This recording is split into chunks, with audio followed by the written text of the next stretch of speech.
Everybody, welcome back to the channel, and for another 5-Minute Friday, I am coming to you from my old pickup in front of my cottage.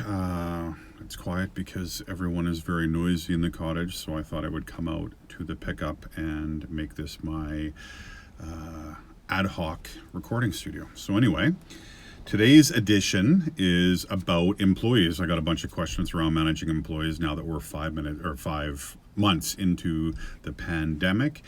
People are starting to see employee fatigue, people freaking out and all that. So I actually took 5 questions that I got in the last couple of weeks around employees, and I thought I would address those. So let's start the timer, and here we go.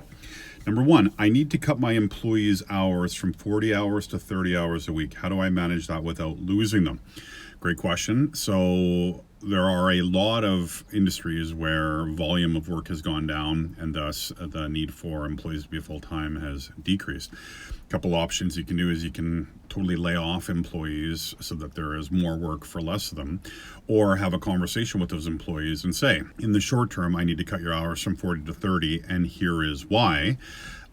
But you also have the option to figure out how you can work an extra 10 hours to generate revenue. So if we can figure out a profit center where you can be active for an additional 10 hours that has a return on investment for the firm, totally open to hearing what you have about that. That empowers your employees to come up with solutions that can help them and you. And the thing for you to remember kind of in this situation is, and this is going to sound a little more blunt than I want it to be, although super blunt, this is an employer market, not an employee market. Back in even 5 months ago, employees had a ton of jobs that they could go to, and so employers had to kind of overindulge employees to keep them. It's totally inverted now. For every job, there are 10 employees. A ton of people have been displaced, downsized, and so on. So the chances of losing key employees, not huge right now, but the way you treat them, they're going to remember. So just try to do it with a bit of kindness, but also, numbers are numbers. They're either making you money or they're costing you money, and you got to figure that out together. Number 2, I need to lay my people off, and I'm worried they won't be available when I open back up. Building on the previous question, there's not a ton of action for employees looking for employment. Layoffs are just part of what's going on right now, and in order to preserve the longevity of a company, often you have to do layoffs and tighten down the hatches.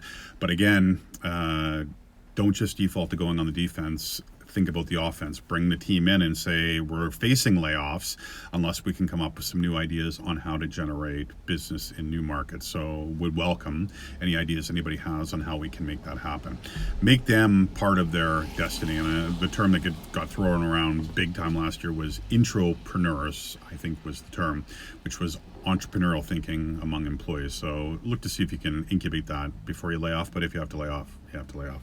Number 3, my employee is asking for a raise because their spouse has lost their job. Who cares? Like, it's not your problem that their spouse lost a job. And so what are they going to do? Are they going to quit because you aren't paying them more? Like, are they going to have 2 unemployed people?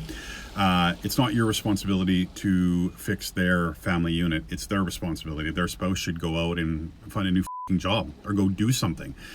Don't take on their baggage. I'm going to put a link up to the video about not saving clients, and the same can be held for employees. Your job is to swim instruct, not lifeguard.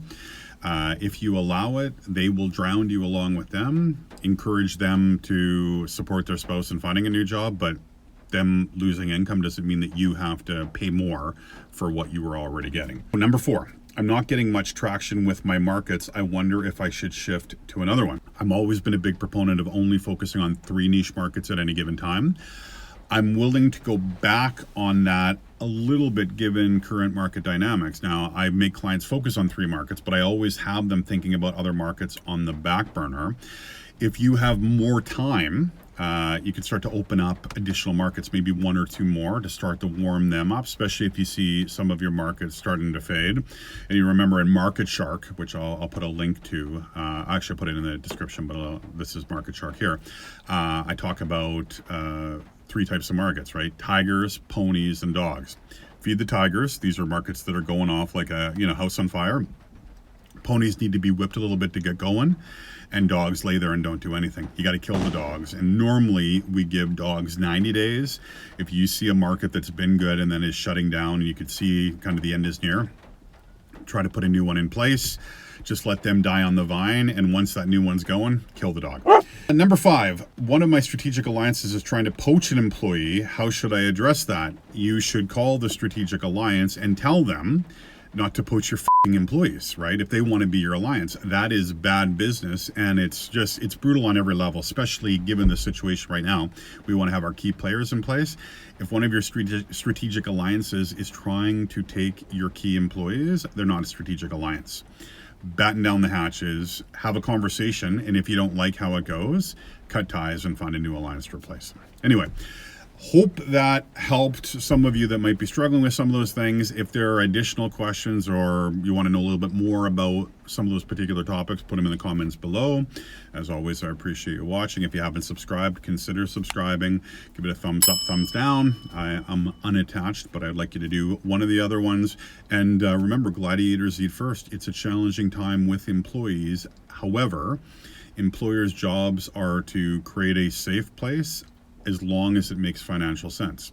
Once it stops making financial sense on an individual basis, you can start to cut some of your team out if they're not producing income for you. Anyway, have a great weekend, and we'll see you next week.